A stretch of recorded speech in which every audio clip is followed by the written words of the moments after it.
The following is a Elon TV presentation. Alright, ladies and gentlemen, 2023 is almost over. It's been a pretty solid year for Hololive music, and today we're gonna go through all the memorable bops, at least between me and my special guest. We've got my guy Ethan with me. Say what's up, man. What's up? Merry Christmas, y'all. It's Oh yeah. It's almost there.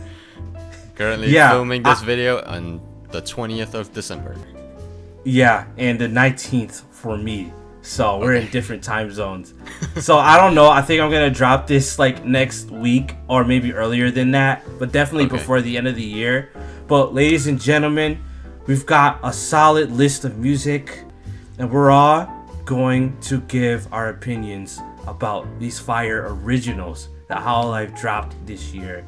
And you know, let us know in the comments if you agree, disagree. What other songs did you guys listen to? And let us know. But here we go. Alright. Okay, ladies and gentlemen, first song on the list, Chiku Taku by Watson Amelia. So it's a fun, catchy song. I forgot that this was a rhythm game made by, I forgot his name. I actually follow him on Twitter. He's a good game developer. And vocally, she sounds a little bit better than her other. I think she had like a collab song that was like an original with Hololive Mid. She sounds more energetic, a lot more melodic in this. But overall, it's a solid bop. It's a fun song. What do you think? So what I want to say is the melody is catchy, right? But the thing is, I feel like definitely the mixing needs some work. They left a lot of the dirty frequency in her vocals that just doesn't sound very good. It sounds like a little bit, like a lot of white noise in her vocals, like a lot of white noise. Also, there's one thing I heard is that I feel like she took the whole chorus in one take. She sang the whole chorus in one take, and that I feel like is a really, I don't know, when it comes to like a original song, right? If you leave out some like one take, one line, one take, maybe that will give this song a lot more energy. But right now, you just like record everything in one take. It's going to sound like you're out of breath.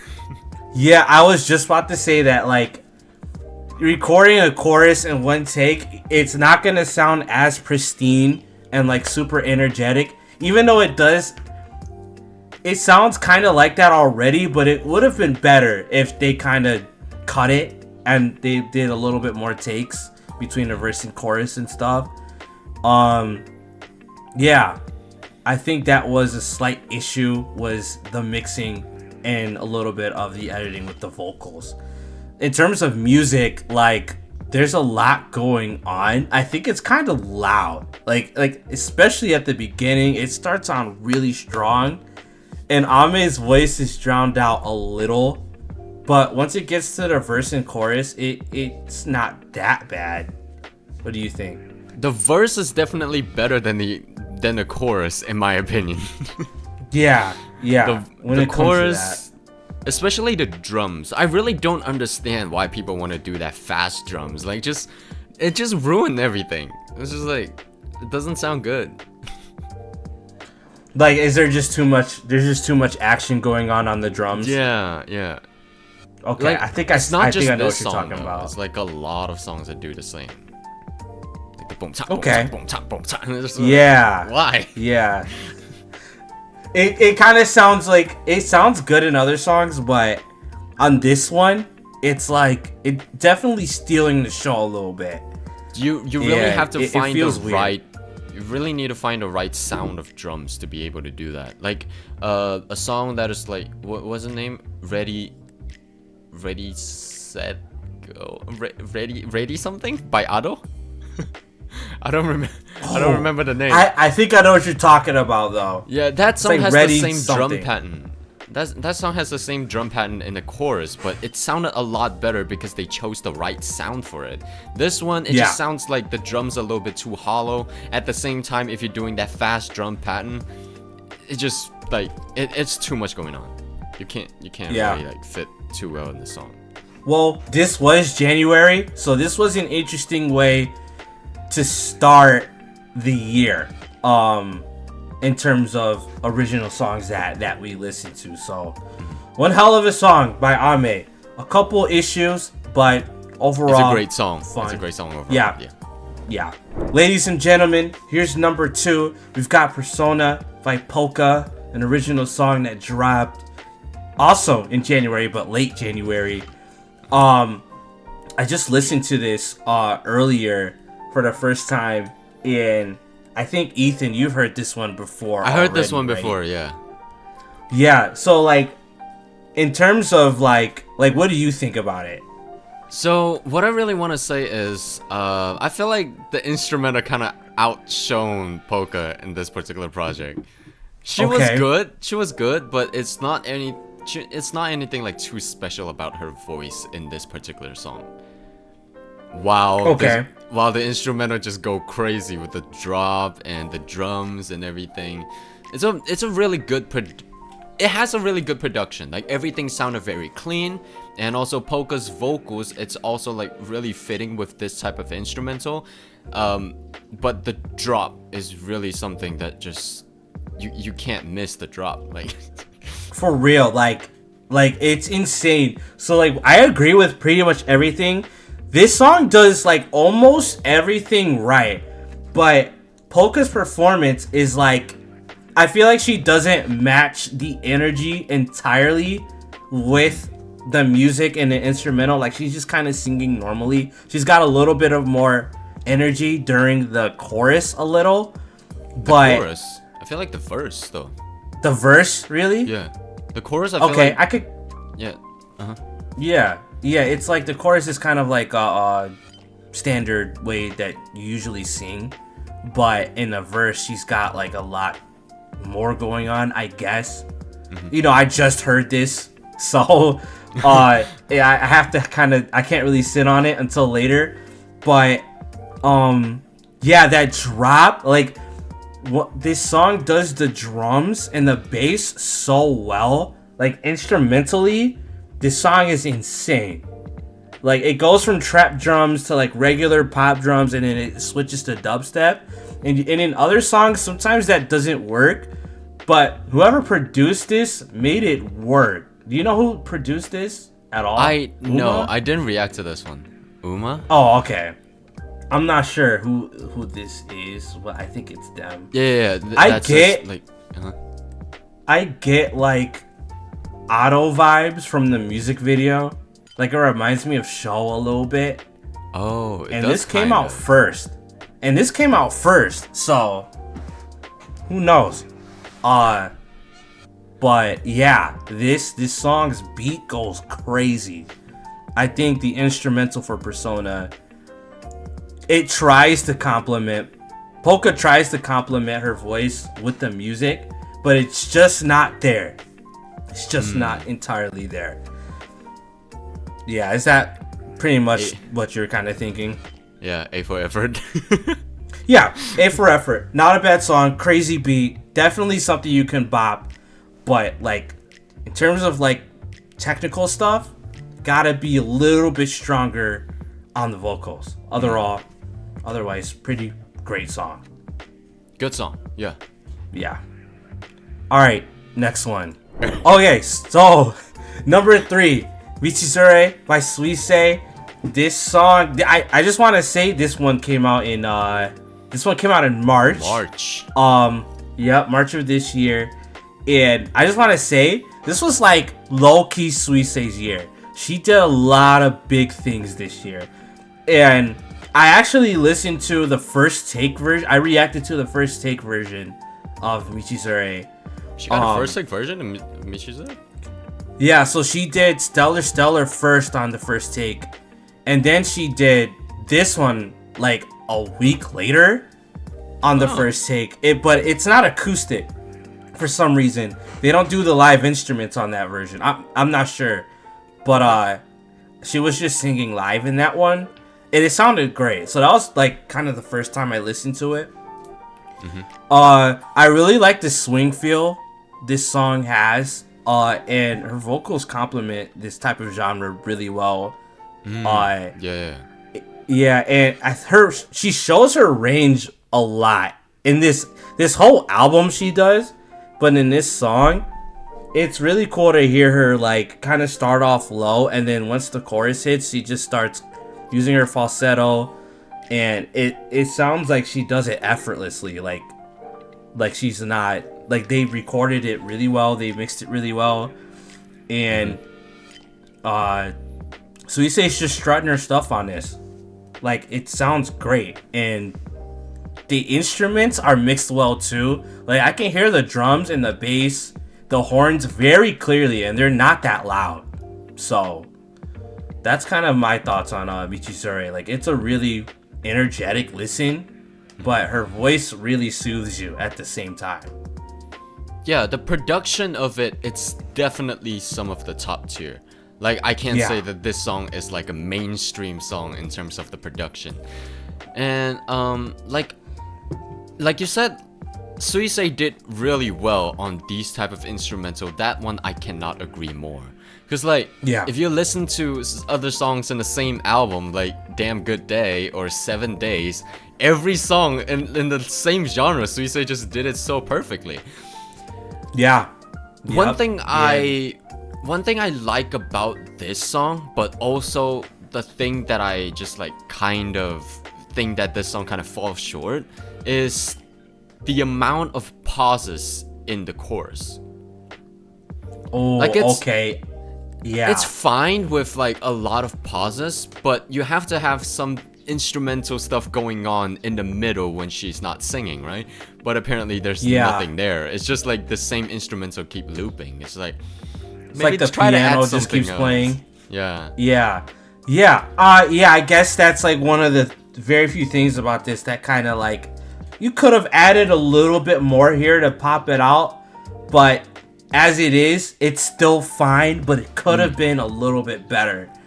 Like you said, the pauses with the song so vocally like really like fun to listen to. I feel like they could have did more with the lyrics in the chorus and definitely add to it. And definitely make it pop out more, so it could have been a little bit more mainstream. But other than that, that's a good thing you pointed out. Overall, Michisure, fire. The album's pretty good too. So the album is the best album in Hololive. What is it, Spectre?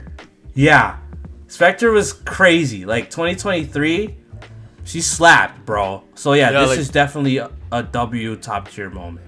Saying like still stellar. What's that after listening to Spectre? And I was saying, she just keeps one-upping herself. Like that's really another good thing about Suisei. She doesn't really stay at one place. She always tries to do better. So I think that's a good thing about her too. That's one thing I can add. Like, Suisei knows what she's good at. So like, every time when she try to change a genre, she still do well. On the other hand, when you talk about somebody else that also likes to change genre a lot, Mori Calliope, most of her music just kind of like fall into the bad category because she changed to the genres that she personally like, but she doesn't do well in. And I'll actually get to that. We'll get to Mori more later. We'll talk about that later. But that is our third song, and we're about to move to the next one. All right, guys. This is our fourth song. It's called Sui-chan's maintenance song. And Ethan, what's the context behind this, man? So there's something going on. Suisei said that she doesn't like those like kawaii songs. She will never sing those in karaoke. She will never make those. But immediately after that, like in the April Fools, she just released this for some reason. Just like that's funny. Tell the people on Twitter like, hey, I made this. They're like, weren't you just like crapping on this type of stuff yesterday? Like, what the hell? And like, I listened to this and I was like, I'm not used to hearing Suisei like sing on such a cutesy song. I wasn't like the first like 30 seconds of this. I was like, what is happening? But then later on, I'm like, okay, it's kind of moving a little bit. I kind of like it. It's kind of bopping. And like, what I like about it is, I kind of like that like 16-bit like chippy synth going on in the back. It's got like a pretty steady beat. Her voice throws me off for a second, but then it starts grooving a little bit. And a little bit later, I'm like, okay, I know she doesn't like this, but I kind of like it. It's like super cutesy, super high pitched, not too high pitched, but she's using a lot of her higher vocals in this one, more than usual. There's like a lot of vocals where she sings like kind of fast, like she speaks a little faster than usual too. And it's kind of a bop. I don't hate it. I kind of like it. It's kind of catchy. It is a good joke because it make a good song. Yeah, it's a good joke. Like, she's like, man, this is trash. And everybody's like, yo, this is fire. It's like crazy, man. I like it. I don't know if I have anything else to add. Like, I feel like everything you have said. But I just want to say something that I always say after I listen to this song. I want to say, it's cute. At the same time, it's really scary. Like scary how? Like, it's just like, weird hearing her like do this? No. It's like the chords they were using. It's like so intense. There's a lot going on. If you listen to it again, you can feel like it kind of sounds like a robot's heartbeat. A robot's heartbeat. And the chord progression. The chord progression as well. It just like makes everything just so, I don't know how to explain it, but it's kind of like menacing a little bit. Yeah, I mean, I don't really get that feeling, but I can kind of see where you're coming from. Like, it's a little intimidating, that, like, hearing that. Like, I guess. Yes, that is the word that I was going for. It's like, it's strange that this is happening, but here it is. Yeah, so maintenance song, cute, fun, intimidating, but it's Suisei. So of course, it's also a bop. Yeah, it's gonna be bop, and it's gonna be fire. All right, yeah. Next song. Okay, yeah, I've never heard maintenance. Like, that's crazy. Congratulations. All right, guys, 5th song, Ayame's Kawayo. I think, I'm not gonna lie, this, I don't remember. When was Hololive 4th Fest? Was that April? I don't even know. I'm not sure. I don't know, but I think she performed this during the 4th festival. Yeah. And I could have swore I'd never heard this song before, but I definitely remember it now because I heard it live. And I was like, oh, okay, this must be new. And it was. So, this is very Ayame. Like, Ayame has her own personality when it comes to her music. It's like, you can't mistake it for anyone else. She's got her own, like, in all of her songs, she has her own, like, inside jokes and terminology. And whenever she says it, like, you clearly know it's her. So, I think this is a fun, energetic song. It's got, like, the rock popping off. But it also has, like, the traditional Japanese, like, folk instruments feel to it as well. And I think it mixes well, because it reminds me of the original, like, Naruto soundtrack, like the first series, like when they were younger. They have a lot of that. Yeah, like this Kawayo like reminds me of that a lot. And vocally, I think she sounds okay. Her normal Ayame stuff.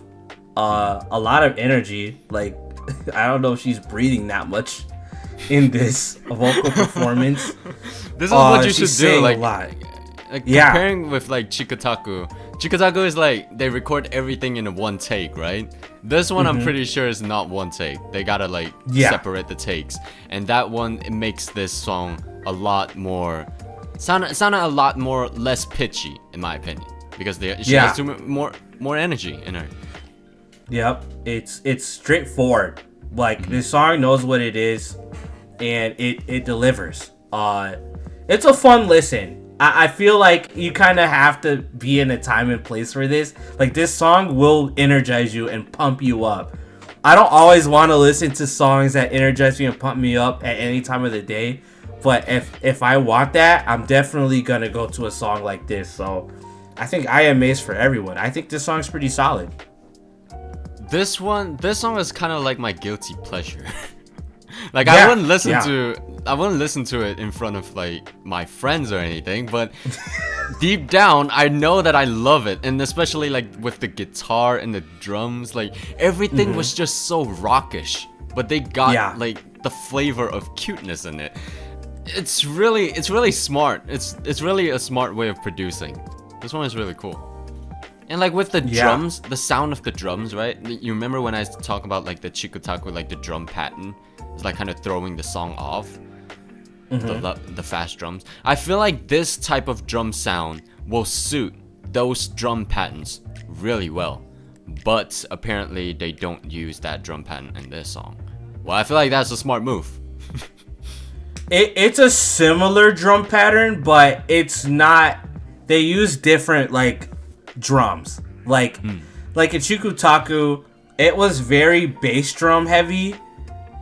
Like it's a lot of bass and snare, but in this one, it's a lot of hi-hat and snare, and I think it leaves a lot of room for space because there's not too much bass going on and thumping in the music, and you can focus on every other aspect of kawaii, and it just melts together into a pretty fun song. So I give this a definitely an A-OK from me. It's a cool song, a lot of fun. That's my JP Oshi. Yeah. Okay, guys. The next song we're going to talk about is Wonky Monkey. This dropped in April, and it's produced by Giga. I was not expecting this song to go so freaking hard. Giga's got that bass bumping like crazy. The patterns What do you mean you're not expecting it? It's Giga, man. And in terms you gotta of expect every greatness. I know Giga's gonna pop off, but the approach, it's like I didn't know they were gonna go for like an island vibe, and I'm thinking Korone, right? I'm like, oh, this song's about to be goofy as hell. I'm like, this is Korone, right? So here she comes with the put your hands up. I'm thinking freaking 21 Savage is about to start spitting. I'm like, what the hell kind of beat is this? And then Korone brings the energy so well in this. This is I don't know, man. Like, I don't see, like, I'm like, oh, maybe Callie could maybe feature on this. But honestly, oh yeah, like, I think this is Korone's song. This is good for hip hop. For her, this is really good. And there's even like a little bit of like a pop chorus in the middle with the island vibe. This is not the first song. No, this is not the only song that had that island tropical vibe, because Pineapple was like that too. I forgot what that genre is called. I don't want to say reggaeton. Maybe. It's not reggaeton. I know, but like it's around there. It's not that, but that's what popped in my head. But wow, I have so many thoughts about this. Like the vocal performance, Korone sounds great. There's a lot going on in the music video too. It looks like Cuphead a little bit. It's got that style. But yeah, like you said, that production it's insane. But it's Giga, right? Like nothing new. But the approach is what got me. I feel like I have nothing else to say, because like this is just such a fire song. The one thing I want to say though is I'm an island boy and I'm trying to make it. Oh, I'm an island boy. Okay, sorry. She should have had the Island Boys on this song. We would have not understood a single word they said. But hey, would have been clout. I don't know. Yeah. Yeah, there was a lot of stuff like this year. It's so cool when Hololive artists branch out and do different stuff. And it always pops off. Most of the time. Not always, but most of the time. That was not what I'm trying to say.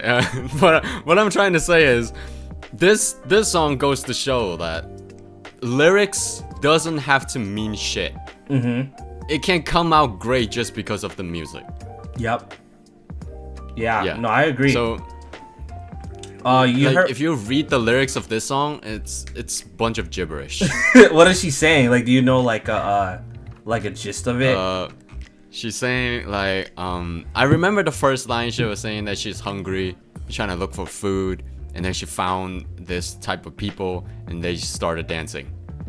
So she never got her food? I don't know. She got it, I guess. That's crazy, man. But yeah, this is definitely a W. I'm not sure. We're probably gonna see Giga again. Maybe later in this list. I'm not sure. But wow, this was great. Think so. I don't think so. I'm looking at the list and I don't see Giga. Yeah. Anywhere. Teddy Lloyd maybe. Teddy Lloyd for sure. Yeah. Teddy Lloyd works on a lot of songs for Hololive. Yeah, I think it's great. He's good. I really like him. Definitely great. Yeah. Well, that's Wonky Monkey. On to the next song. Okay, guys, this next song is Psycho by Bae. It dropped in early May. This song, when I first heard it, I reacted to this like when it came out. It blew me away. It's the energy she brings. Like this song is called Psycho, and she goes psycho with this song. And even the production and like kind of like the hardstyle dubstep kind of feel that she likes to put in these songs with whatever producer she works with. It fits well too. Like everything meshes well together in terms of aesthetic and even just the genre in general. Like she goes crazy on this. It's so good. Like what are your thoughts about it, man? This is the first time that I ever hear Bae belt so much. And I gotta say, she do it really well. She's like cooking. Came out naturally. I don't know if she like how long did she train to do this, but she really did. Just like sounds like she came just like naturally belting and still sounded super amazing. The vocals is very powerful, complementing well with the instrumental, like all of those messy drums and those growly bass. This song is just has such a good production, and I feel like it's hard to find a flaw in this song unless you just don't like the genre. Right, unless you just don't like this dubstep or hardstyle type stuff. This song's good. Like this song slaps. It's like you said, she's belting a lot. Her vocals are really punchy. Like they hit hard. And to keep that energy and also like keep that melody going like almost flawlessly, that's really impressive. And speaking of melody, it's not like, I know it's dubstep, but like she's still singing, like it's still pretty melodic. Like she's doing a lot with her voice and the intonation with this. Like it's still pretty good. It's amazingly done. Yeah. Psycho went psycho. Probably the song of the year, I would say. It's definitely up there. I remember she performed this during Fourth Fest, I think. Live is insane. I know I wasn't there in person, but hearing like a live audience acoustic, it's still like, it's mind-blowing. It's great. Like I can only imagine being there like in the stadium and Psycho's popping off. Like it's crazy. So man, yeah, Psycho is a definite W for this year. Yeah. Any last thoughts? Then my epic going psycho, mama. Okay, sorry. I forgot about this. That's a good one right there, man. Okay. Same name. Yeah. Okay, guys. Number 8, Fools, Fools, Fools by Takane Louis. This dropped June. And there's so much going on with this. First of all, I think Louis has a really good voice for rock music. Like, it's really good. Like, she's got it. Wait, you're calling this a rap music? No, I said rock. Oh, rock music. Okay, yeah, sorry. I didn't say rap. Yeah, she's got a good rock voice. Like, it's pretty I don't think the right word for it is like strainy, but like kind of grungy a little. But she kind of fluctuates from like the grungy type of vocals to like a clear classical type or normal pop type of clear and concise vocals. Like the way she switches on and off from that is really impressive. But it's almost got a metal feel to it, like with the drums kinda. It's got like the double bass popping off.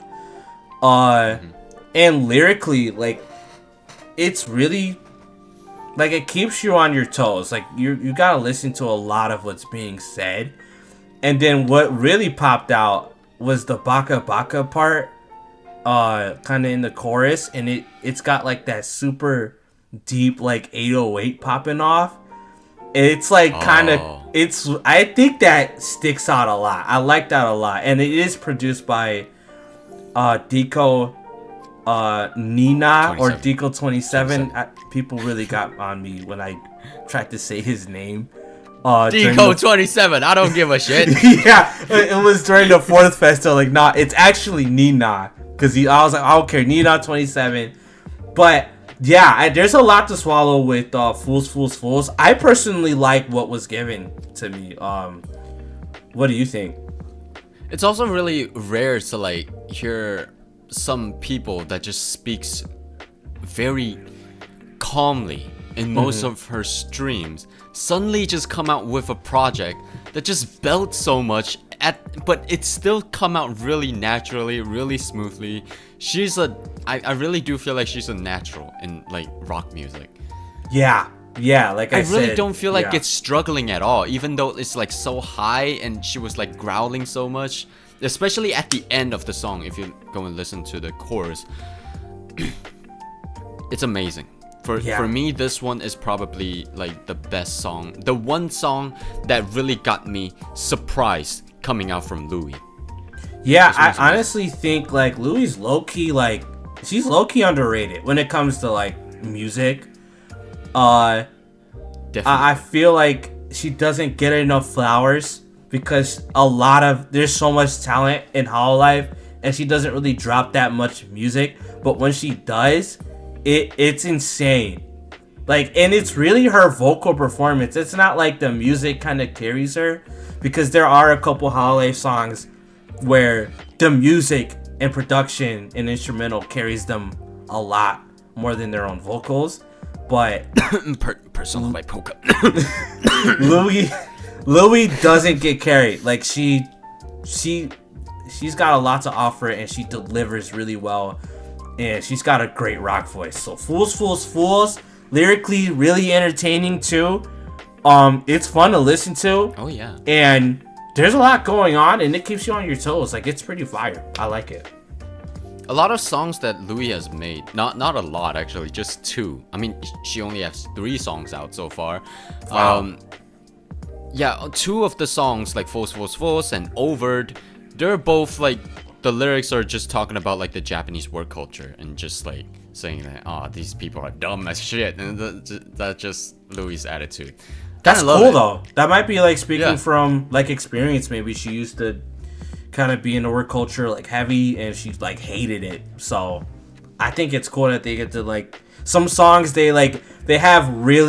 Hololive songs, they have really generic lyrics, like idol lyrics, and then there's stuff like this where it gets a little personal, and I like stuff like that. So I love stuff that's more personal than idol music. Not just like the music itself, but also because of the courageness of them that they have the courageness just to just like speak out on this matter. That is something that always surprised me a little. Yeah, so Fools, definitely a W. One thing I've noticed about these original songs is that they're switching up the genres a little bit more. They're kind of like, not all of them, but from what I've noticed from the selection of music that we liked in terms of the originals or what was popular, the production was different, and they kind of branched out and did a little bit of different stuff more than usual. We're hearing a lot more swing, more grungier rock, some dubstep, some more trap drums, instead of the usual idle 4/4 timing music. So that's one cool thing about these originals that I've noticed so far. So yeah, that's Fools. Any last thoughts, Ethan? Nope. But the stuff that you're saying about like the switching, like the genre changes a lot. And also I want to say that Suisei branching herself into jazz music a lot more. Like not like jazz, but it's like some modern Japanese jazz rock, kind of. Okay. Like just yeah. So like a lot of those different genres, I feel like I really like those more.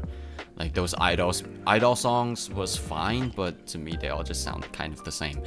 Yeah, there's definitely a time and place for like idol music. I don't dislike it.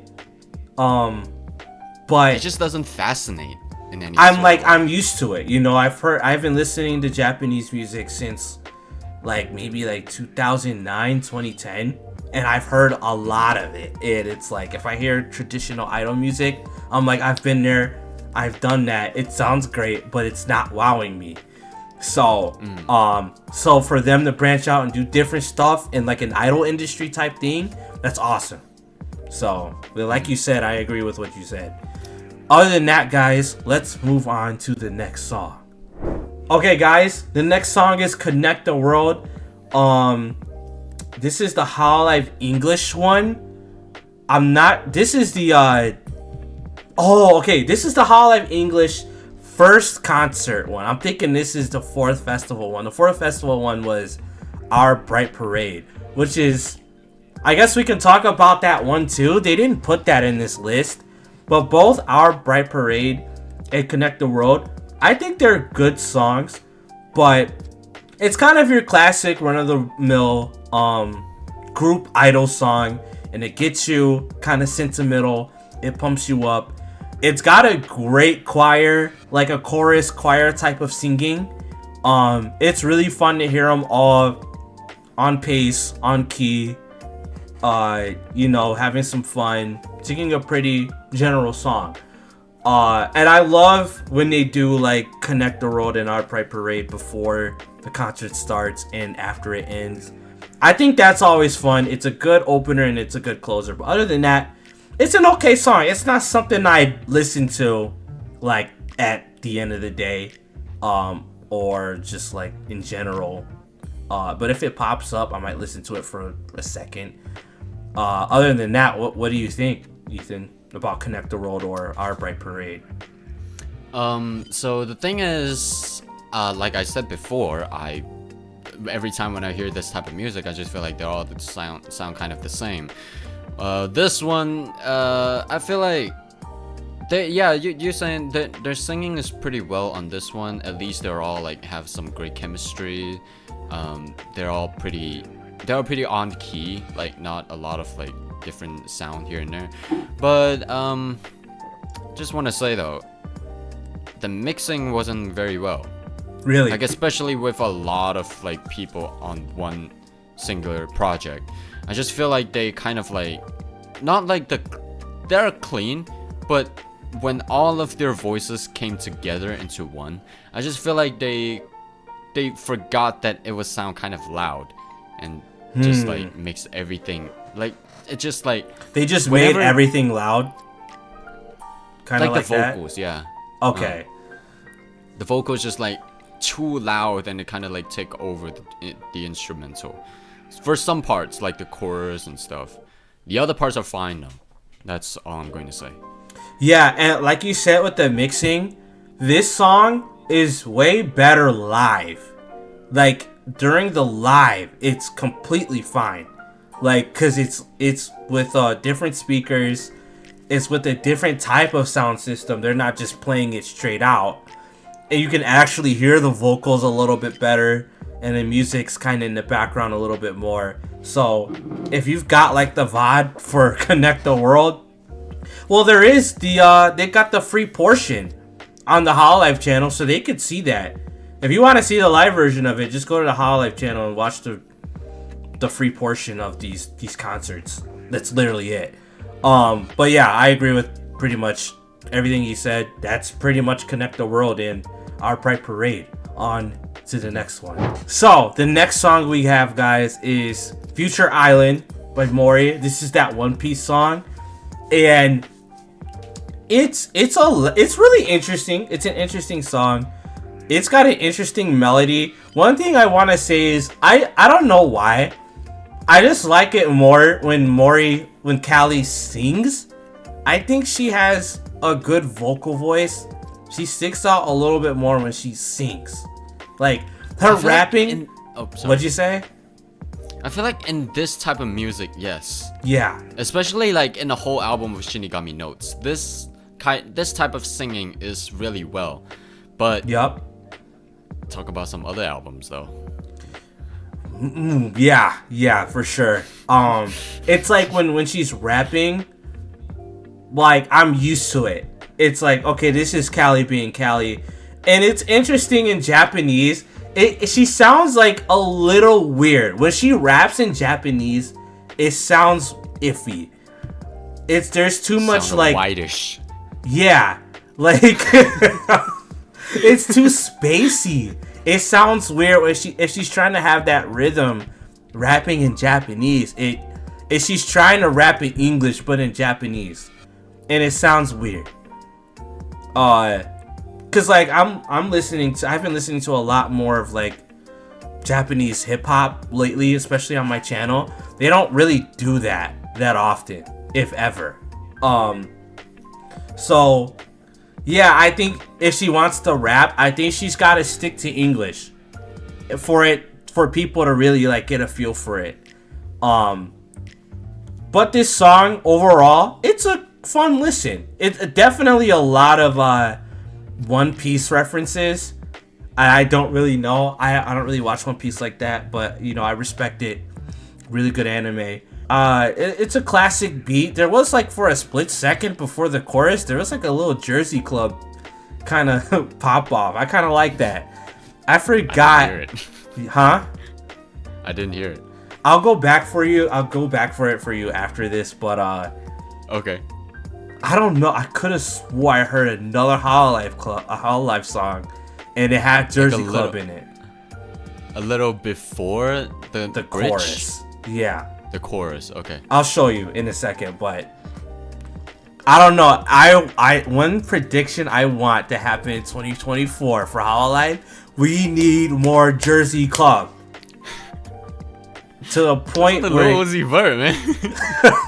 to the point where like it gets annoying. I don't know. I just like Jersey Club a lot. I do. It's grown on me a lot. But other than that, Future Island, okay. It's a fun song. Not bad. Definitely some technicals in here that don't really sit well with me. But really? Other than that, it's not bad. What are your like full thoughts on it? Would you say that like on the technical stuff, you mean like Callie's singing in Japanese? Is that what you're saying? Her rapping. Her singing's fine. Her rapping in Japanese. Yeah. Her singing is completely the only technical fine. Stuff. Yeah. Okay. So because I was gonna say like the production, everything was really clean. Yeah. And with all those beats switch up, but her vocals still can fit with every single beat. That one is some dub for the production, for the people that work on the production. Yeah. There are some pauses in the chorus, which I feel like it gave this type of chorus the flavor that it needs. with like little hard drums but slow. It was hard but it was slow. The only fast thing is the hi-hat, and everything like combine it with the chords, like I don't remember what chords they used, but their keys and stuff, everything just like makes this songs a whole. It doesn't sound like some other songs that just doesn't blend well with like the vocals and the instrumental. This one is like a whole song just blended super well into one singular project. That one I really respect. And Mori, I feel like to take a step back into the Shinigami Notes era. I love that. I love this. Yeah. This song is probably the best song in Jikoku 6 in my opinion. Yeah, that's some high praise right there. Yeah, I didn't really listen to this album that often, but I did hear a couple songs that this is definitely one of the better ones. It's a solid one. I like this one too, for sure. You have a little bit more history with Future Island. Me, not so much. But from what I've heard, it's solid. You know, I liked it. So that is Future Island by Callie. On to the next one. Alright, people. Renjo Shika. This is by Ayame, Fubuki, and Mio. This is from the Sleepless Songbook EP. This one was released in July. So we're like midway through summer. This is yet another song where they use traditional Japanese like folk instruments mixed with like really hard rock. Not hard rock, but louder than usual. It's kind of hard. Yeah, it's hard. I'm not thinking like metal hard, but like definitely hard. Oh, yeah. And I think instrumentally, it's really, really good with the guitar, the drums going crazy, a lot of bass going on with the drums, and the flute really setting the tone. I think personally, Mio and Ayame do well on songs like this, or just in rock in general, because they have really energetic voices. They don't really have like rock voices like Louis. They kind of still have the idol voice, but they still bring enough energy for it to pass, and they hit those high notes really well. And that chorus goes crazy. I'm talking like this is a concert song. This is a song that they're definitely gonna bop during like a concert, a live or something. This is definitely that type of song. And I think it hits all the right spots, personally. I don't really listen to Mio that much, but she sounds really good on this. And Fubuki too. So, like, what are your thoughts on this? This one is, like you said, it's not like a very strong rock song. Like, in terms of their vocals, right? They're more into, like, just switching up their voice, like, from the chest voice to the head voice. They didn't use as much as the belting, but it really do come out smoothly, especially when they're all coming together. They gave enough energy to fit with this particular song. And, like, with all of those drums, the hard drums, the amplified guitar chugs, the dirty chugs to be exact, it's all sounded really powerful. And I feel like this is the type of songs that I need sometimes. I don't know, it's not like a guilty pleasure, but it's still, I wouldn't listen to it in front of other people. I still very much enjoy it when I'm alone. This is definitely a song like if you're with other anime or VTuber fans, you can bop this.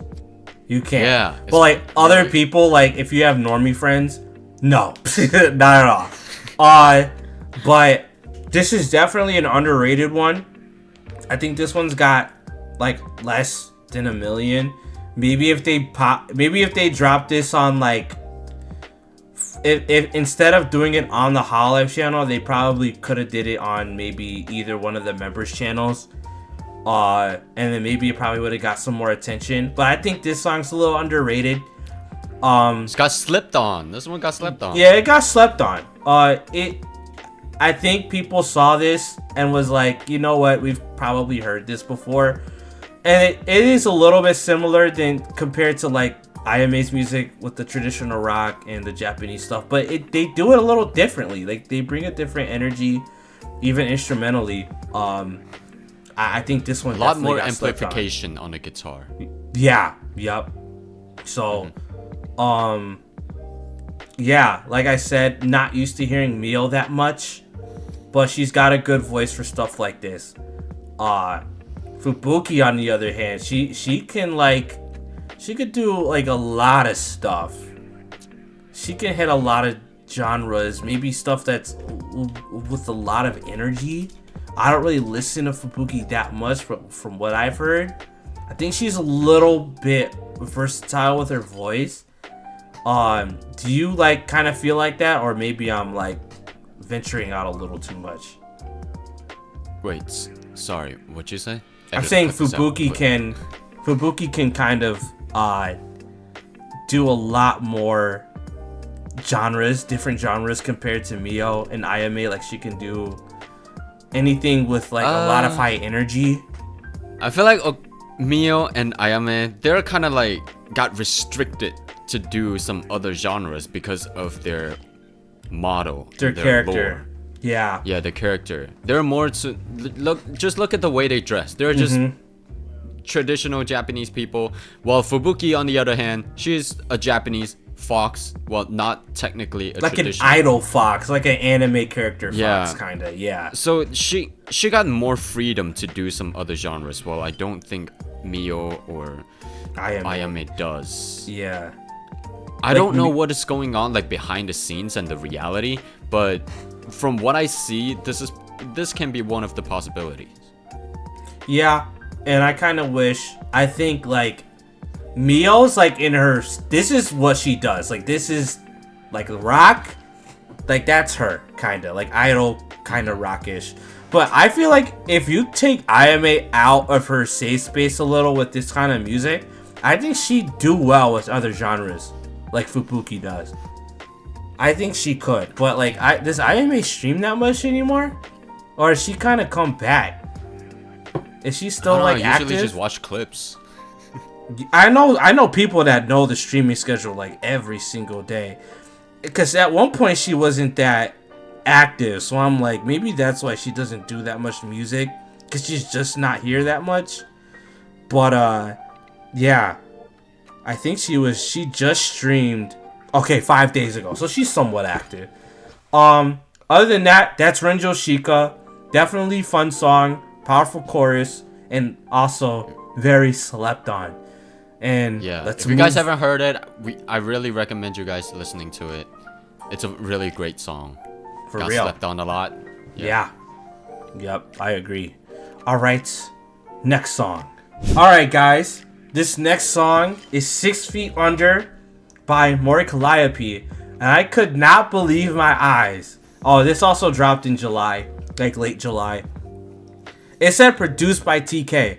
I had to make sure. I'm like, is this the same TK that did Unravel? And it is. It's Toru Kitajima. And from after just straight up listening to the intro, like the really prickly like guitar intro, I'm like, oh yeah, that's TK. That's that Unravel feel to it. I've got a lot of mixed feelings about this song, and it's the vocal performance. There's parts where it does well, like when she's singing, and there's like the really like, there's like a drop in the chorus where the drums start going harder, and it's a little bit more of a grungier guitar, like a harder rock, and it songs like it's kind of all over the place. There's a lot going on. I personally don't feel like this is a song you could kind of rap over. I feel like it's more of a vocal performance with more singing. Because when she raps over it, it reminds me of like old Linkin Park. Like the rapping and then like the rock in the back going on. Like, it's really interesting. It's not the worst, but I'm not sure how I feel about this. Don't put Linkin Park with Mori in this song. I'm just saying, like, I don't think they're the same. Linkin Park is fucking Elon Musk, and Mori Calliope is a random boy on the street that's just like begging for $1. It's just like two different levels. Don't compare them. What I'm saying is, it's the sound. It's not like the skill. Obviously, like, Callie is not Linkin Park, but like the way it's structured, like the way there's like a rock, there's like a soft, like mysterious rock in the back, and then there's someone spitting. Like that reminds me of like Linkin Park a little bit. Obviously, they have better material when it comes to that, but like that's what it gave me. Like, and the thing is, even with that vibe, it doesn't sound right. And I think it's really the production by TK. It's amazing. It sounds great, but it does not mix well with what Callie is giving. So like what are your thoughts on that? So I feel like Mori in this particular project, she lost direction. She doesn't have one thing in this song that can say that it actually fit with this particular instrumental. Yeah. Like the rapping and stuff that you just mentioned, it was not good. Like especially not on this type of instrumental, like rockish, a little bit like growly bass, that kind of stuff. And she doesn't even have any energy in her voice when she's rapping. Not to mention in the chorus, she was very weak when singing it. She doesn't have the voice for this particular genre. She just doesn't. It's like, yeah, for this, it's what's holding her back is honestly what's holding the production back is Callie. And Callie sounds better on different types of rock, and this is not it. You know, I'm not saying she doesn't sound good on this type of music in general, but with the way this is edited and produced, the performance she gave, it doesn't work. Like take Red from your Mori album. Take that song for an example. Mori can do super well on like this hard drums, like fast rockish style of music, but she just lost the direction in this particular project. And what I was saying was, and I agree, I do. What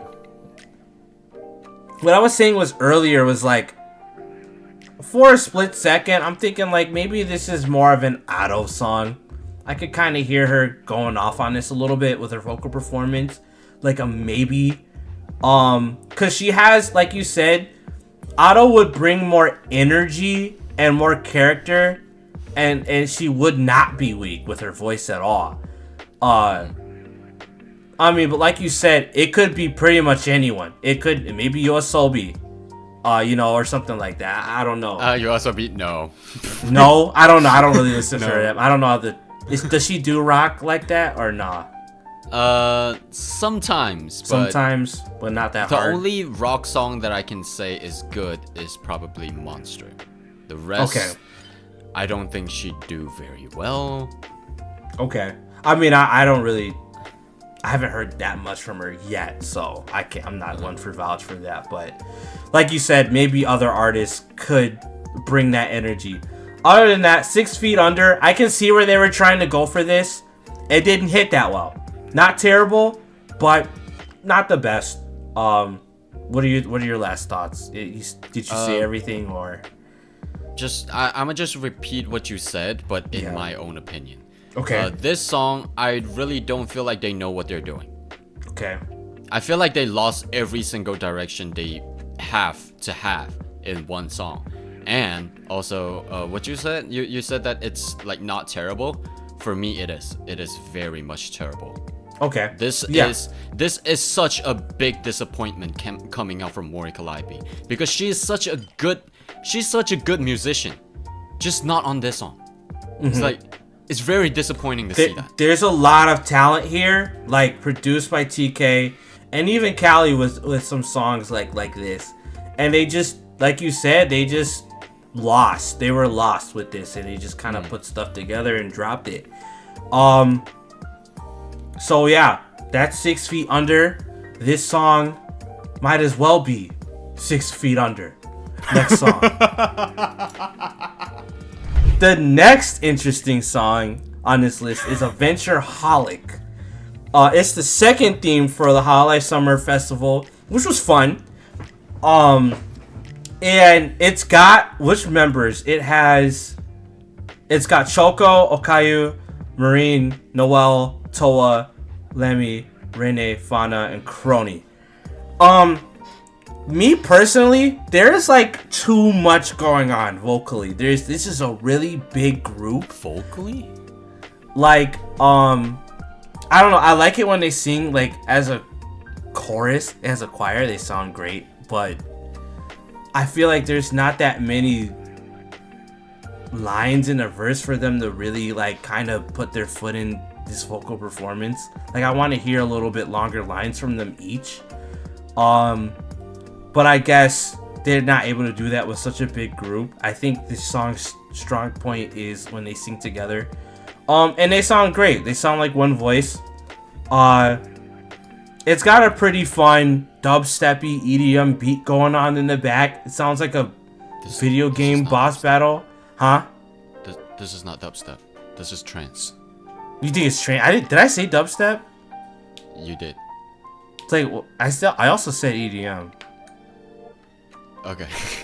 I don't know. Like, so yeah, not dubstep, but EDM, trancey, Trance. whatever it is. I'm not good with like trying to like figure out which part of the EDM electronic music genre is what it is.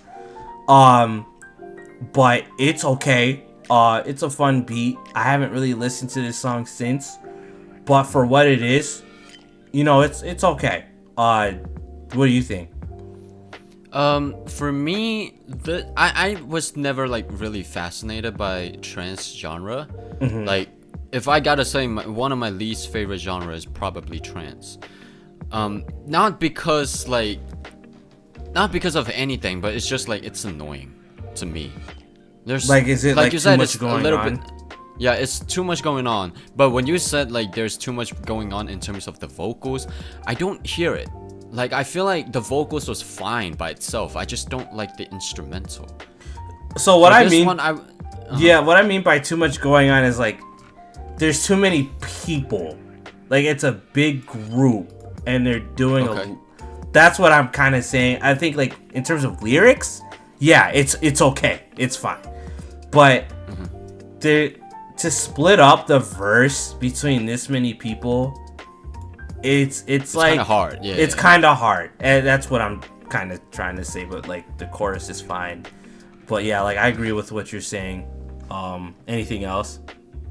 I just want to do some self-defense mechanism. I don't think I know too much about the technical stuff in this particular project, because I just don't like the music itself. So I don't want to say too much about it because I don't want to give a comment on something that I don't really understand. Yeah. You know, no problem. No, completely understandable. So, other than that, Adventureholic, it's okay. It's okay. If it's your thing, it's your thing. All I know is that this is one of the best music videos. It's got the freaking Dead or Alive Final Fantasy Marine at the end. You know, we got the girls changing into their swimsuits, giving us a little sneak peek. You know, you can't go wrong with that. I think that's definitely, other than the music, I think with some of these music videos, what people really get more out of the music videos is the video more than the music. And I think this is one of those songs for sure. And the visuals stick with them more than the music. I think this is another one of those songs that sound a little bit better live. Just like a little bit better. Other than that, Adventureholic, it's okay. It's alright. It's alright. Alright, guys. Next song. Okay, guys. We've got Rebellion by Advent. This song is so fire. Which is funny because they say fire, fire in this song. I really like... I just want to say, like, Nerissa, ever since debut, she's one of my favorite vocalists. Like, in Hololive English. Yeah, no if shit. If not in Hololive. Like, she's insanely good. Like, when she's versatile too. Yeah, she could do anything. Like, when she first dropped that cover, I think it was the Love Me one. Yo, that was insane. Like, she really gave us a demo of of what she could do in that cover, and hearing her sing like her few parts like in the chorus or whatever she sings in the Rebellion song, it's like it's like a punch in the face. You're like, whoa, like who's that? Like that's crazy. And same thing with Fuwawa and Mokoko in this. They've got like a really good chemistry when they sing. They vibe off each other so well. They kind of do this thing where they start one part of the verse, one person sings one part of the verse, the other person sings the next part like in the same like verse, kind of like they kind of switch off, and I think that's really fun to listen to. And they all just have these really distinct voices, and they all come out pretty well in Rebellion. It's a fun, it's got like a rock vibe to it, like with the guitars, but it's still like kind of EDM-ish, like really like a hard-hitting bass at the same time. Them saying dance in the chorus, like it's a really boppy song. For a debut song, you gotta bring the energy, and they really did do that. Did Hololive English do debut songs before Advent? Like as a group? Okay, so no, probably not debut songs, but they do some group songs. Yeah, cause Nishi Sanji, they do debut songs like English. They did it a lot. They haven't done it lately, but I loved that idea so much that like vocally and musically we can get a feel for this new gen or wave, and Advent doing that is amazing. I think that's really cool. And them dropping covers like the first day after like debut is like, that's really cool. Like that's very Nishi Sanji Englishy. I think they definitely kind of got that idea from them, but they pulled it off really well, and I'm messing with Rebellion. What are your thoughts? So even for Fuwawa and Biju, they're like using some really mature voice on this particular project, and I feel like I appreciate that. It just shows that they are not just cute. They can be really hard sometimes, but not in a weird way. Yeah, no, I get it. I get what you mean, man. But like, and also after I listened to Narissa's vocals on this particular project, it just can't get out of my head. It's just like, she's such a good singer. Like every single beat that she got on, she just killed it. Yep, she's insane. And like you said, about Biju and like Fuwawa and all that, about being mature, I think it's good that Hololive is now allowing their VTubers to be vocalists. Like they don't have to play this character while they're also singing, which some of the older Hololive members, some of them still kind of do that, and it kind of holds them back a little when it comes to like music. But some of them have kind of outgrown that. So like you said, it's really cool to hear them sound mature when their whole character isn't being mature. So it's a fresh, it's definitely a fresh cup of water hearing that, and it feels good. Sounds good too.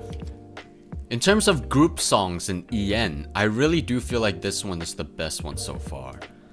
Yeah, like I feel like group songs in EN is just like getting better and better. Like after the first time I heard like A Journey of 1,000 Years, that one, a lot of people don't like it actually, but I somehow kind of do. And then Myth put out another one that is, what's the song name again? Nonfiction. That one is like really. That one is crazily good to the point that I think it outshone A Journey like 1,000 Years so much more. It did. And then they put out Rebellion. It's just like getting better and better, and it's not even like improving a little. It's like improving a lot. Just like every time, just take a step up. And it's just like, wow. A guilty pleasure group song of mine, Myth or Tree. That's a fun song. Oh. Remember the Halloween one, Myth or Treat? I remember that one. But it's kind of goofy. It's not nonfiction, but I kind of like it. It's a fun song. It's like a guilty pleasure of mine. It is a fun song. Yeah. Yeah. But yeah, Rebellion is definitely, to get a debut group song, that's definitely a step above the rest and a step in the right direction. Like, I'm pretty sure it's not the last time we're gonna get that. So yeah, Rebellion is an absolute W. Next song. Alright. Yeah. All right. Okay, guys, next song. You all know this one. Holotori Dance. This song came out of nowhere for me. And for them to have all of Holotori come on one song and like reference a meme that was kind of old. That dancing duck meme, that was like what, a year or 2 years old, and they just come out now and make this song an electro swing song, which really took me like for a loop, and it sounded good. I had a lot of fun with this. Really catchy. It's really that chorus is really catchy. The drop is really fun. It's insane how well they pulled this off. Who produced this one? Hifumi Corporation? Incorporation, yeah. Okay, Hifumi Corporation. What do you know? Another song that they did, or? Not on the top of my head, but Yeah, their me either. name is very, very familiar. I Okay. feel like they appeared in a lot of songs. So they've definitely been here before. All of the girls bring this crazy energy in all of their verses. Oh, can I say something? Yeah. Mume killed it. Yeah. Love Mume's part. Yeah, Mume definitely, like, I was like, whoa, like, I'm used to her being kind of like goofy and chill in her streams. Sometimes she gets a little loud, but like, it's very like, it doesn't happen that often. But when she's on this song bopping and her part is like really fun to listen to, and she's just killing it, I'm like, yeah, this song was a hit. You can just tell that this was a song that they wanted to do and they had fun with it. This isn't just some sheet of paper that they gotta read and sing. Like, they had fun with this. Like, you could tell. So, and they brought that energy, and the electro swing, I think, was a good call. It's kind of like a energetic, really bumpy, jumpy song, just like the meme. So, what are your thoughts? Fun fact, in the original music video, the audio was kind of bad. Okay. Like, in terms of the production, it was like a little bit like less quality in terms of like just the whole song. And I actually speak about that in my reaction video, and the person who made the video actually commented on my videos and telling me that I'm pretty sure he was like, how can you hear that? That was so subtle, like nobody talked about it, but there? you did. Yeah, he was on my comments, and he was like, so the thing is, when he was making this video and he pulled the audio into like the video editing software, I don't know what he used, maybe After Effects to make this animation, I don't know. He was like, he said that the song, the quality of the song, it just sounds a little bit more compressed after it does, like vocally, like it does. You don't hear everything, it's a little compressed. You're right. So after he made that comment, I go and listen to the audio version of this particular song, and it sounded a lot cleaner than the music video. So it's so for the people who heard this song and realized that it was kind of compressed and not the quality of the audio is not very good, it's not because of the producer, but it's because of the little editing software. And so, it's probably just for the people. Yeah, it's probably the file type, because the file type is different when you just got the straight audio from whatever thing they're mixing from, and then you've got the person who's got to put that with the video, and then they export that again, and then it's compressed. Maybe it's something like that. Maybe they exported the file in OGG file, or something like that.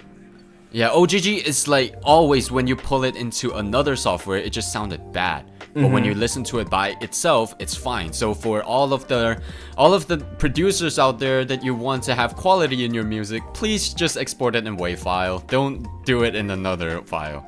Yup. Or MP3. MP3 WAV. Yeah. Yup. Don't do it in OGG. Cause you produce stuff like you're on like FL sometimes. Yeah, I do. Yeah, so like you would really know that. Like I've only dabbled with that from time to time, but for sure, yeah. But other than that, Halatori's damn near like flawless. Like it's just really fun. It's got some. It's really good. It's a really good song. Yeah. Yeah, it's got some issues. The only flaw is like it's a little bit too short. Huh? Yeah, and that's another thing. I wish this song was longer. It's almost less than 2 minutes. I'm like, there's no way they drop a bop like this, and it's only 2 minutes and like 10 seconds. I'm like, this has to be at least 3 minutes and like 30 seconds or something. Get another verse in there or like a bridge, something. Yeah. But they didn't do that. But I'm just glad that this happened and it was good. So, like, look, in the audience perspective, in the fan perspective, listening to the song, we just think that it's too short. But I can feel that the people who making this project is probably thinking they supposed to keep it short so people will replay the song and that they get more streams. So this is a type of marketing that I never thought about it until someone brought it up. So I don't want to say who it is because legal reasons. I don't want to. No problem. No problem. Yeah. There's like, this marketing strategy is kind of smart. Yeah, and the same with the music video. Like, it's got the meme. Like, you can loop that meme dance like all day. This is not a Hololive original, but I was talking about another song that also blew up that kind of does what Halatori Dance did.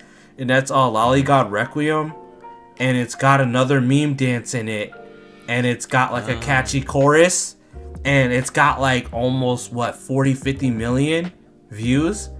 Like, it's insane. So watch my 9mm go bang. Yeah, and the 9mm meme, like that one goes off, and the dance, like it's synced up perfect. Like, it's stuff like that. People like visuals that aren't too much. If it's like a 10-second dance or like a little scene that people are gonna replay and remember, it's gonna pop off. But you gotta make sure the song's good too, and this song's good, so they don't have to worry about that. But yeah. That is Halatori Dance. On to the next very good song. Very good song. Okay, so next song, guys, is Soiree by Suisei. This one's got a really legendary really cool music video with like a 3D model animation kinda, and that stuck with a lot of people. Like, the dancing was on point, and it's an overall fun song. But even with fun songs with Suisei, like we said earlier, she still gives that insane vocal performance where she really shows her range.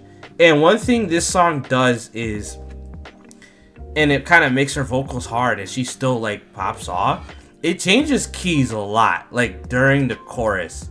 And she's just on top of every key change with like, and it makes it smooth. Like, it doesn't suddenly happen. Like, the instrumental just kind of leads into these key changes, and so does her vocals. And my thing is, like, there are songs that kind of do that key change thing with their choruses, and it doesn't fit. But when you've got Suisei singing, like, I think, what song was that where she was pausing too much? Was that Michizure? Michizure, yeah. So she kind of fixed that in this one, where she's singing a lot. There's a lot more vocals and a lot more things being sung and said in the chorus.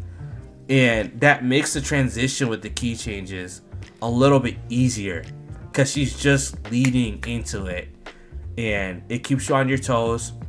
And I like during the verse, like, it's got like a trap beat a little. And it's got like some quiet horns in the back.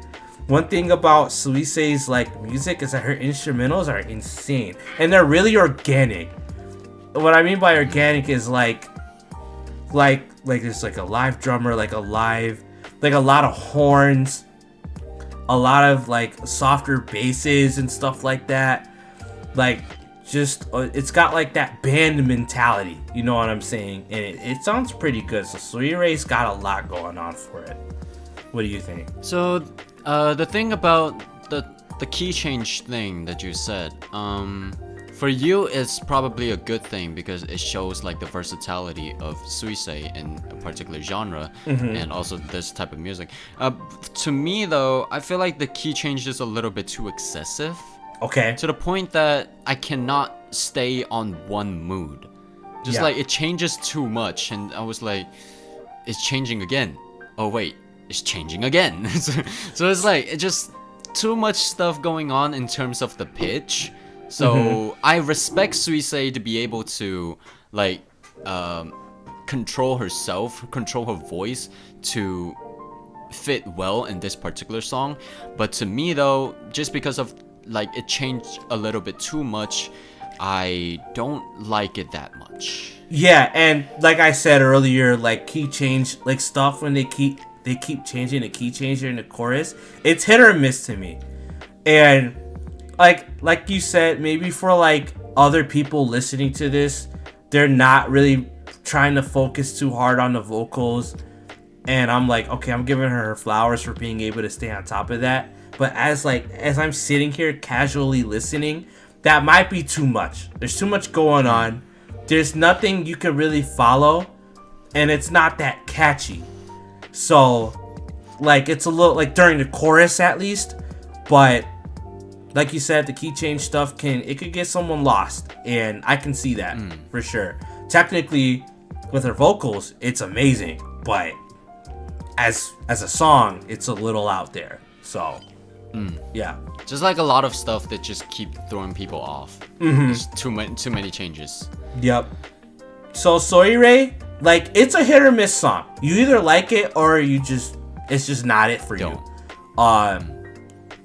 Either way, the skill is still there. You know, the mixing, it's pretty solid. Really respect Suisei. Yep, it's still there. It's more of is this a thing for you or not? Because, you know, like, Suisei still has stuff that's for everyone. That's easier to follow. So if you don't mess with this one, you could just go listen to that and you'll still have a good time. So, is this on Spectre? It is. Yep, it is. Okay, so, yeah.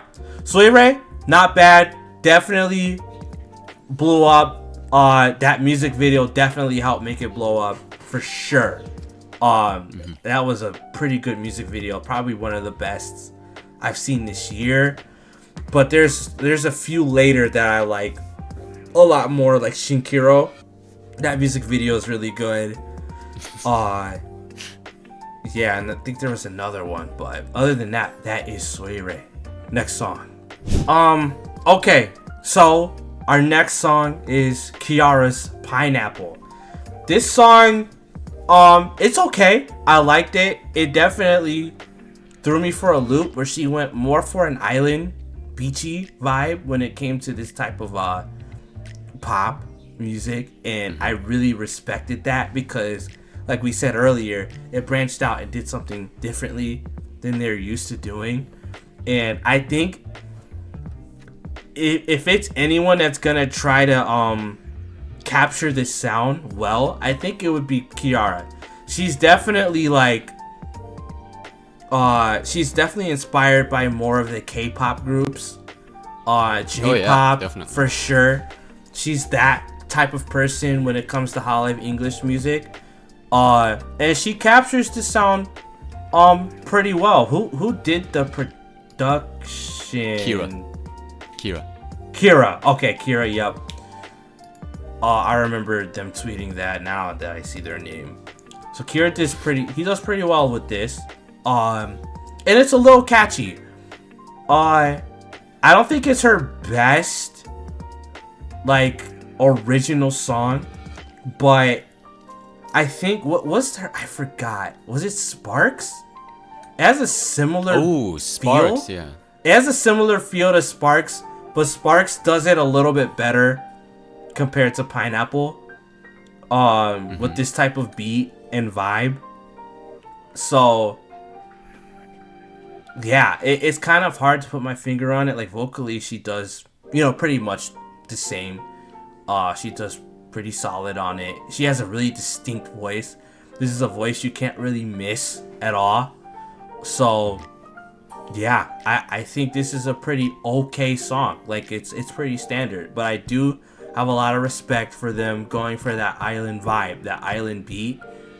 They went hard with that. I really like that. The island boy feel. And I'm trying to make it. I'm island boy. I am so down for that, man. What are your thoughts on Pineapple? So, in my opinion, I feel like this song is, like you said, pretty standard. Yeah. It has all the things that it needs. It has a really catchy melody.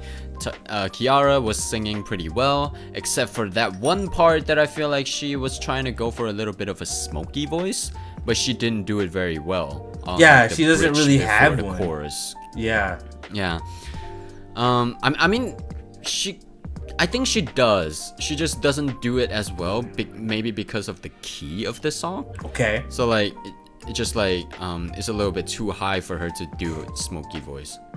Okay. Well, yeah. Also, like in terms of the production side of things, like the mixing on both the instrumental and the vocals, I just feel like they didn't clean out as much. I don't know if it's the same with like Holotori Dance, that in the video it sounded a little bit different from the audio in terms of the quality, but this one it really just feels like it has a lot of space for improvement in terms of the quality of the sound, because it sounded a little bit it has a little bit noise in the vocals, and also like when you hear the bass, you can hear that it's a little bit like sound with the voice with the bass, sorry. Yeah, so that is like the downside of this particular song, but other than that, I feel like this is a pretty solid project. Yeah, I think it's pretty straightforward. Mixing could have been better. And other than that, Pineapple is Pineapple. It's pretty solid. On to the next one. All right, next song, guys. We're close to the end. We've got like 6 songs left, I think. Mume by Mume. This was so good. I really like it. I really like the lyrics in this song a lot. It's really emotional, and it can mean a lot of things for a lot of different people. So like there's a lot of thought put into this feeling and what's being said in this song. Mume vocally, she fits this, like the verses really well, and she's got like the soft voice, almost like a really emotional, like kind of like a pleading kind of voice, just trying to find someone out there to listen to her. And it's really, you can feel all that. This is a song that makes you feel. But at the same time, it's got that drop after the verse, and it goes hard, and I like the synth. And I kind of like the echoing vocals that she does during the chorus, and the bass drum, it's bumping. I think people were like, this is kind of Porter Robinson-ishy, kinda. Yeah, future bass. Yeah, for sure. And yeah, even with all like the lyrics and writing and feeling, the music still goes pretty hard. It's still pretty good, and I love the piano. I like the piano a lot in this one. Definitely. Yeah, and it's got like a spacey kind of mixing. It's a little echoey during like the verses and stuff, and like just before the chorus, and I kind of like that feel. What do you think? So in my opinion, this song is probably the most comfortable range for Mume, so that I feel like her vocals is very, very solid. Her vocals is very well done in this particular project. Her voice, even on the deep voice part, she doesn't sound struggling at all. She was like really naturally coming out from her. So that one I really do respect that her range even goes so deep and it still sound good. It's just like, and it's whenever she speaks, she was in such a high pitched voice. Yeah. But when she sings, she can go so low. So it just shows that her range is actually quite wide. But it's still, this song, the key of this song is still in the middle of her range, so she can go a lot more, how do I say that? A lot more comfortable on this type of music. And with the future bass and everything that I was not expecting when I first listened to the song, the synth sound is a little bit too loud for me. Too loud? Maybe just turn it down a little bit might help. Okay. To make this song a little bit more comfortable to listen to. But other than that, I really like this song. This song is probably the peak of Promise. Yeah, I honestly, Mumei's kind of, when it comes to Promise, Mumei is kind of like she's definitely one of the best, if not the best one vocally. If I'm forgetting anyone, if I'm not, it's definitely her. Bae is pretty oh yeah, okay, yep, Bae is right there. Her and Bae, they go crazy in Promise. And I always said, I think I said this in my video, if we keep giving Mumei more, if Hololive keeps giving Mumei more projects with music, like solo stuff, maybe some collabs, she could easily become one of the best in Hololive. Honestly. She could be another Suisei. Yeah, honestly. Give her more exposure, give her more time, and she could be up there. I mean, Mumei's got a lot of potential, and she's just now hitting it. Like, she's definitely, she could be one of the best up there. She doesn't have to do crazy vibrato runs or anything. You know, she doesn't have to be like super talented. But I feel like if they give her more time and exposure and more projects, yo, she'd be up there, man. She really would. Same with Bae. But like Bae's a little bit different. But yeah, she also has that talent. In terms of the genre that goes for. It's the genre. Yeah, there's a difference with that. But Mumei is definitely one of my highlights of this year. Because like you said, the future bass, I'm not used to hearing Mumei on stuff like that.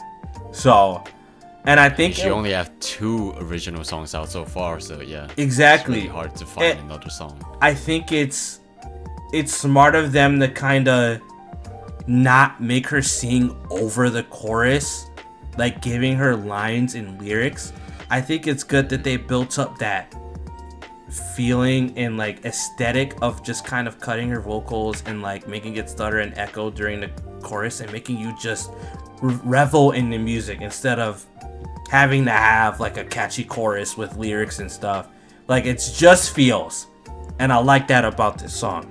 So Mumei is definitely one of my favorite ones this year for sure. So definitely a W, a great song. Next song. Alright guys, this is our next song that dropped in October, so we're close to the end of the year, baby. We've got Sneaking by another Cali song. This was a collab, like an official collab with Hololive and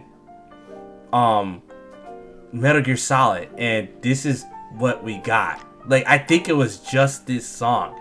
I don't think it's that bad. I think she raps a little bit better in Japanese compared to the Future Island one.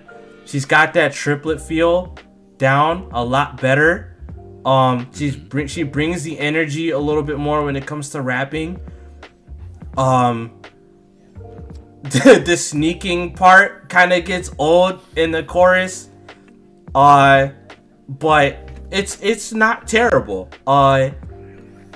You know, this performance from Cali, as a fan of Metal Gear myself, I kind of like it. I like all the references in the lyrics and in the visuals. I think it's a fun song. And she definitely brings the energy. I think this is like her strong suit when it comes to rap. Like, when I hear stuff like this is what Cali is good at when it comes to rapping. So, even with some of the Japanese lines, they weren't all perfect, but it was a little bit better. and I got more from it. Yeah, what are your thoughts? So not a fan of the beat, by the way.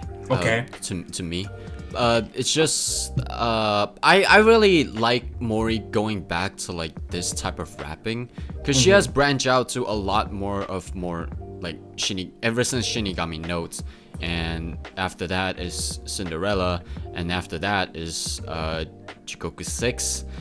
All of those projects, it just feels like she's singing a lot more than rapping, and I really respect that she going back into rapping and rap a song like this. I kind of like the song, just not a fan of the beat.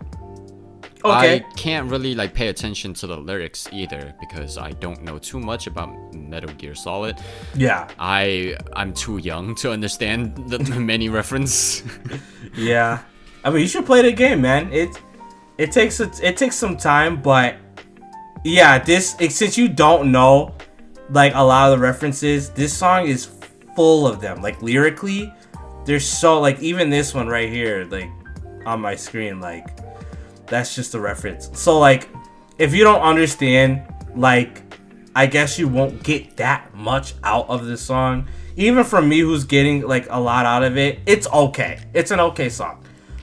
It's a fun song. The beat's solid. It's all right. Not the best, but you know, I don't personally dislike it too much, but I kind of see where you're coming from when it comes with the beat.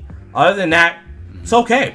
Sneaking, like you said, I think this is where, in terms of rap, this is where Callie should be, and it's cool that she's branching out and singing, which I personally like her singing a lot. When she's doing it with a lot of energy and a lot of direction.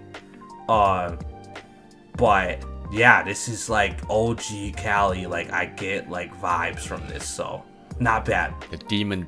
Sorry, yeah. Cut that out. Cut that out, editor. I totally forgot. I can't say that. Oh shit. It's okay. But yeah, this is that vibe. So. Shout out to, this is still so weird for me, like this was a Metal Gear collab with Callie and they just made a song and they dipped.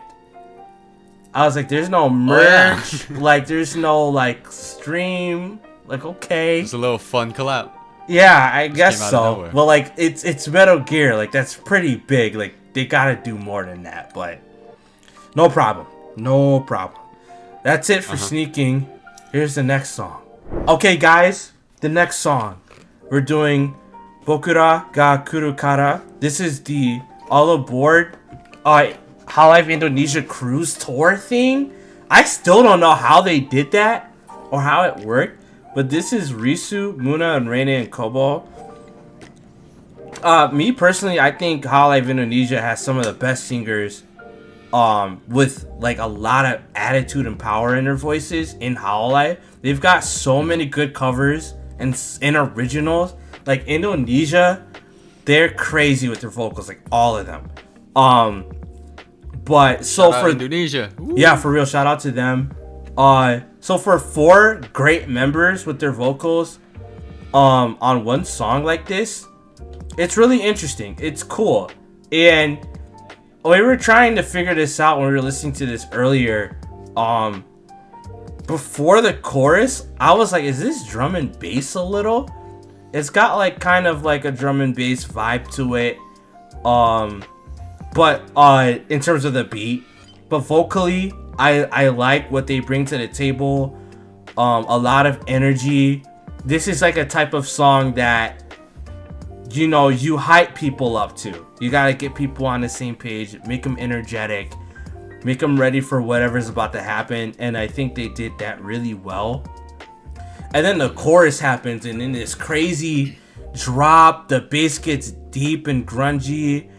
We've got like this, like kind of like a twisty synth a little, and they're like kind of chanting like they're at a concert. I think it's fun. I think it's cool.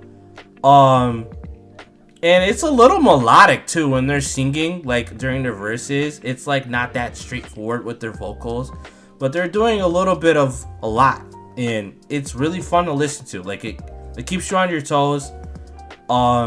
It's doing a lot. What do you think? So, if you listen to the drums that they use in the verse, they actually, I think they flipped the sample of a really old song that people also use in Powerpuff Girls theme song. It was really, yeah, that's a famous sample. It's so smart that they use this sample on this type of music. I don't know if it's rock. You said it's drum and bass. I don't know what's the genre it is, but I've never heard that drum pattern on this type of song before. Exactly. So, like, listen to this particular song and use that kind of sample. It just feels so fresh. Like, I never heard other songs that actually sounds like this. With like the drop, that doesn't sound very EDM. They still use like acoustic drums. Yep. They use guitar and a lot of bass. I love it. I love like it a lot. Yeah, I love this particular genre a lot. For the people out there that says this song is overrated, I just have to politely disagree. This song is such a good song, and like the production side of things too. It was so clean. There's no flaw in the production. It's just so clean. I love it. Yeah, I think it's a shame that this one's kind of underrated for sure. But like you said about that Powerpuff Girls thing, actually the Powerpuff theme, like the drums from that's sampled, and it's sampled from an older song. It's a James Brown song, and James Brown, yep, it's the drummer, and it's slow. The original is slow, and they sped it up, so it's actually funk music. But when they sped it up, it sounds like drum and bass. And then everyone, I forgot who else sampled the Powerpuff drums. It was a rap song. A lot of rap songs use that drums. They use that drums a lot. So yeah, like I think Tyler the Creator used that as well. He probably did. A lot of people did. But yeah, so I think Bokura ga Kurukara, I think it kind of fell under the radar. I think the if it was like a regular group song that they did as just Hololive Indonesia, and it wasn't just for this very specific event, it would have popped off more. I think so.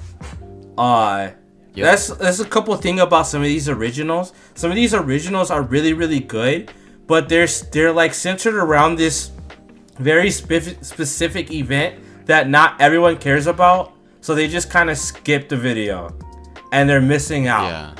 And this is one of those songs. So, and I'm kind of guilty. Do better of doing on the that. marketing. Huh? Yeah, exactly. Yeah, I know. I'm not perfect. I'm kind of guilty of doing that myself, and I've learned not to do that. But yeah, this one is pretty solid. So I gotta give props to this one. All right. Next song. I forgot another original song. We don't have to talk about it.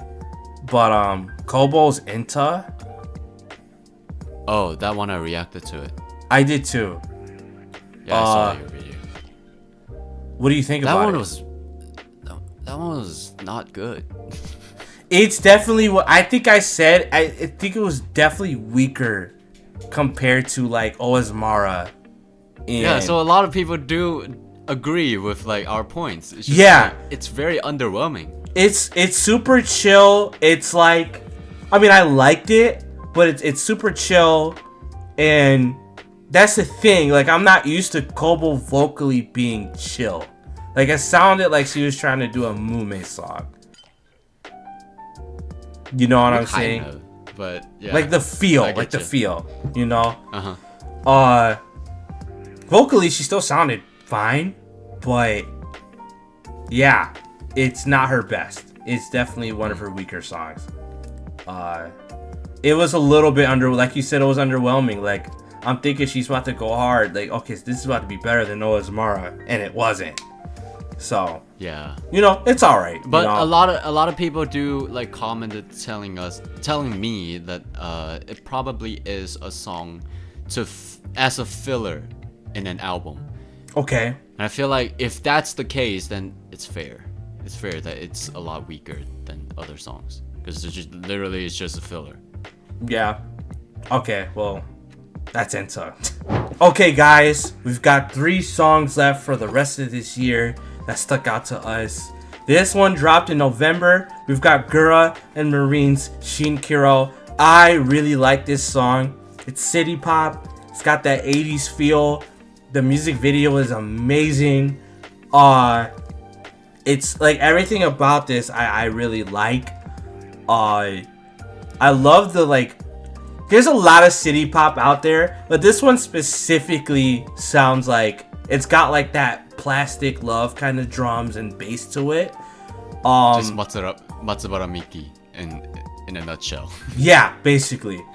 It's got that feel. I mean, I've just recently started listening to city pop like a couple months ago, so I'm not the biggest expert on it.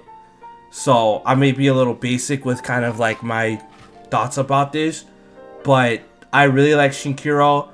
Like I said earlier, this is Hololive branching out, doing different types of music, and them taking W's at it.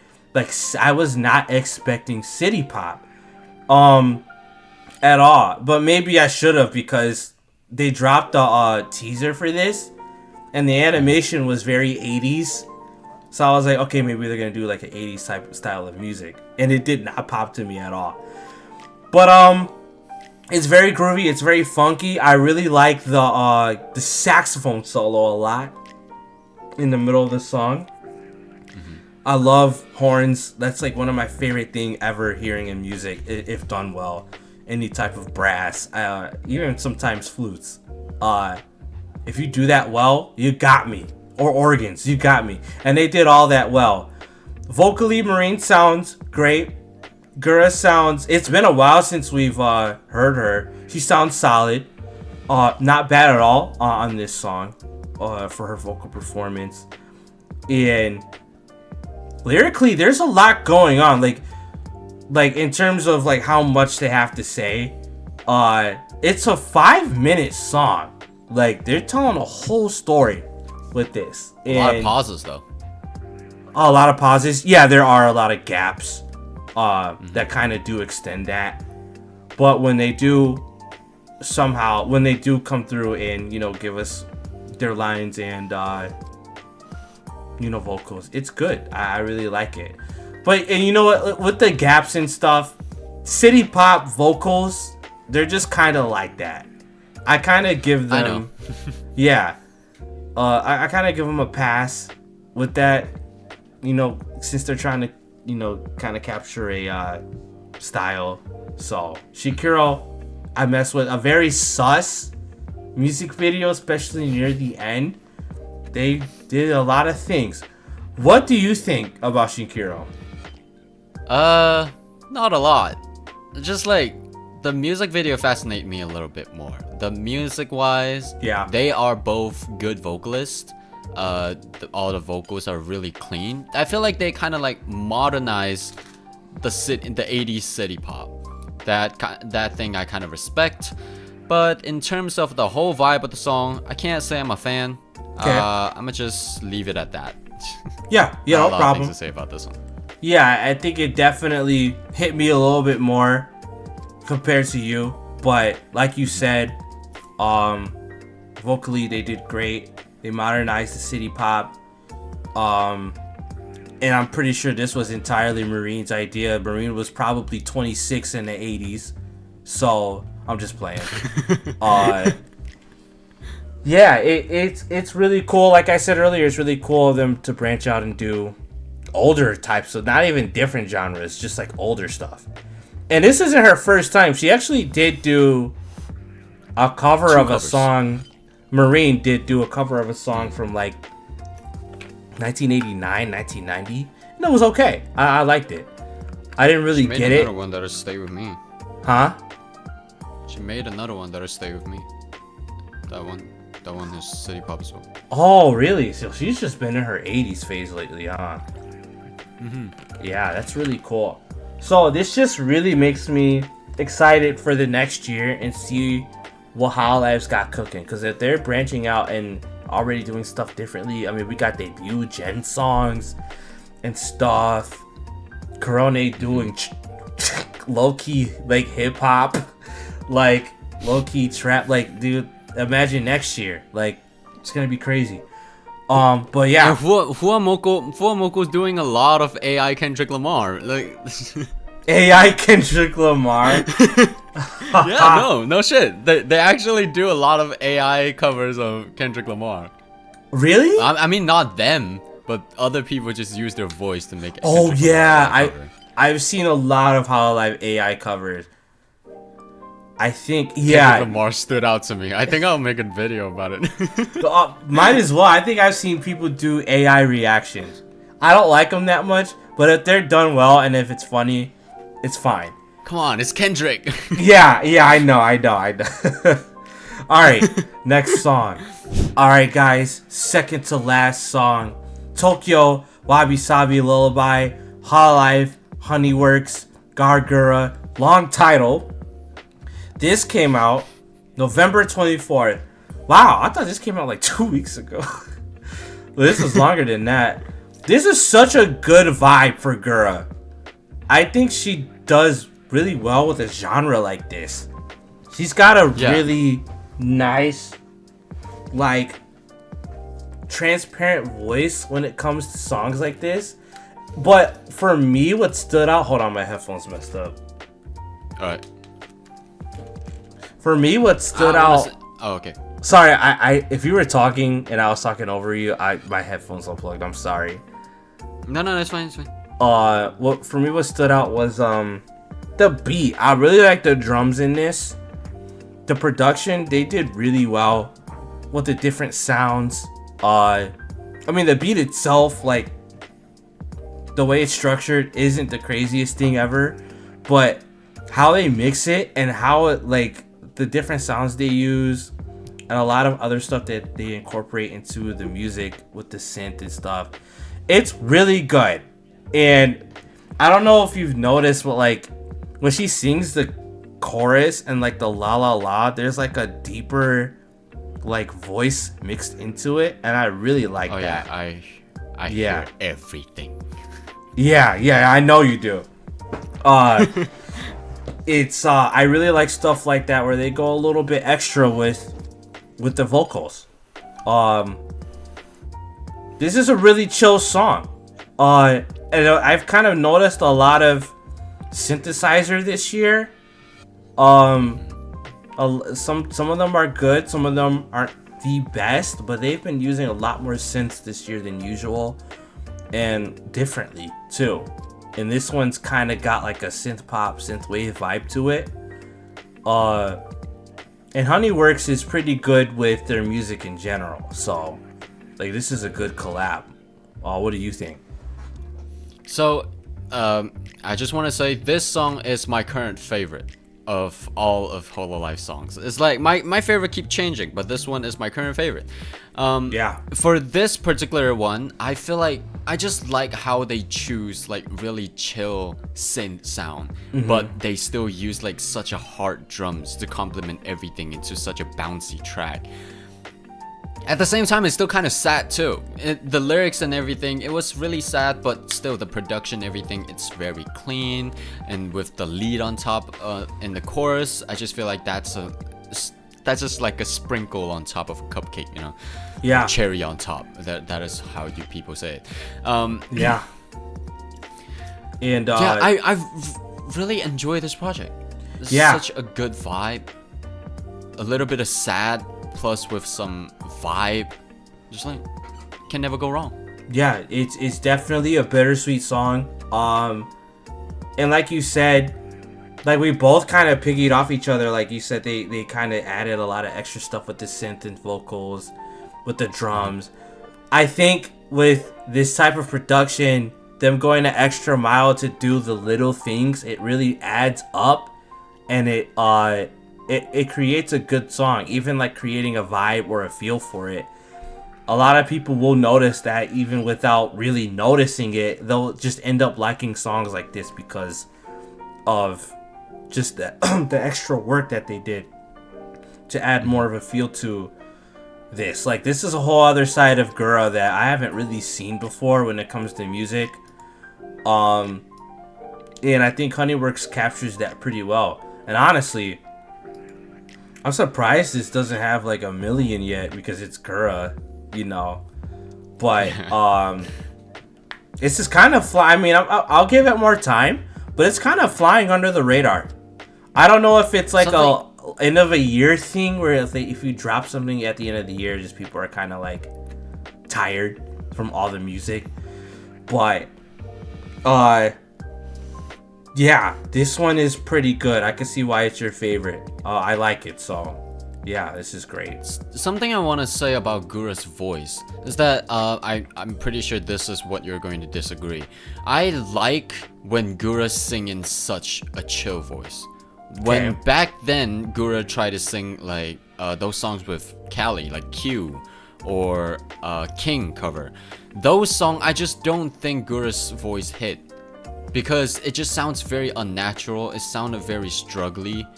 And this type of like chill songs, especially Tokyo Wabi Sabi Lullaby and Shinkiro, and there's one song that she made that is a cover song with Okayu as well. Every song's like that. I feel like that is Gura's strong suit. And yeah, and you know what?